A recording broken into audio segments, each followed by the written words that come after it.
Assalamualaikum warahmatullahi wabarakatuh. Halo semuanya, di sini saya akan membahas artikel yang telah sebelumnya saya buat. Di sini saya membahas artikel yang berjudul Leasing versus Pembelian, mana yang lebih menguntungkan dari perspektif ekonomi dan pajak. Nah, untuk itu mari kita simak videonya. Pembelian dan leasing adalah dua alternatif yang umum digunakan perusahaan untuk mengakses aset tetap. Nah, meskipun keduanya memiliki kelebihan dan kekurangan, leasing dan pembelian memiliki implikasi yang berbeda pada aspek ekonomi dan pajak.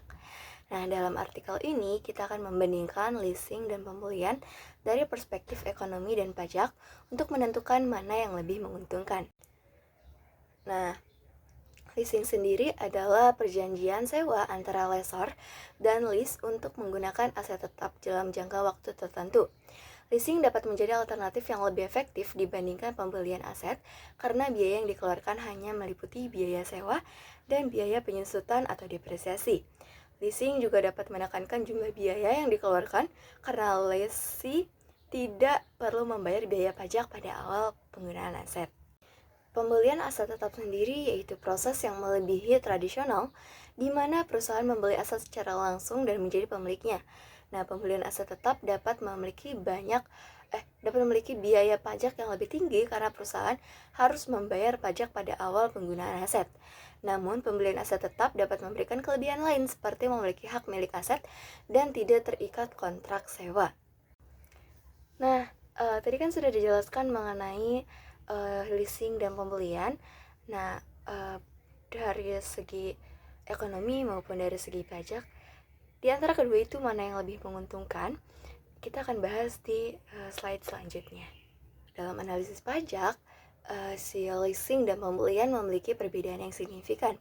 Nah, pajak leasing dikenakan pada transaksi sewa guna usaha, yang mana lessee harus membayar pajak pada setiap bulan selama masa sewa. Nah, pajak leasing ini dapat menjadi beban yang signifikan bagi lessee terutama jika masa sewa yang panjang. Pembelian aset tetap sebaiknya memiliki biaya pajak yang lebih tinggi daripada awal penggunaan aset. Namun, pajak ini hanya dikenakan sekali dan tidak terikat pada masa penggunaan aset. Dalam beberapa kasus, pajak ini dapat menjadi lebih efektif jika masa penggunaan aset yang panjang. Nah, itu merupakan dari sisi pajak. Nah, jika kita lihat dari sisi ekonomi, bagaimana? Jika kita lihat dalam sisi ekonomi, dalam analisis ekonomi, leasing dan pembelian memiliki perbedaan yang signifikan.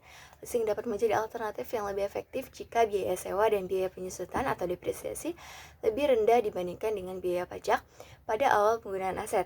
Nah, leasing juga menekankan jumlah biaya yang dikeluarkan karena lessee tidak perlu memberi biaya pajak pada awal penggunaan aset. Pembelian aset tetap sebaliknya dapat memiliki biaya pajak yang lebih tinggi pada awal penggunaan aset. Namun pembelian aset tetap dapat memberikan kelebihan lain seperti memiliki hak milik aset dan tidak terikat kontrak sewa. Dalam beberapa kasus, pembelian aset tetap dapat menjadi lebih efektif jika masa penggunaan aset yang panjang. Nah, kesimpulan yang dapat kita ambil yaitu dalam analisis leasing versus pembelian dari perspektif ekonomi dan pajak ini, keduanya memiliki kelebihan dan kekurangan yang berbeda. Leasing dapat menjadi alternatif yang lebih efektif jika biaya sewa dan biaya penyusutan atau depresiasi lebih rendah dibandingkan dengan biaya pajak pada awal penggunaan aset. Namun, pembelian aset tetap dapat memberikan kelebihan lain seperti memiliki hak aset dan tidak terikat kontrak sewa. Dalam beberapa kasus leasing dapat menjadi lebih menguntungkan jika masa sewa yang panjang dan biaya pajak yang rendah.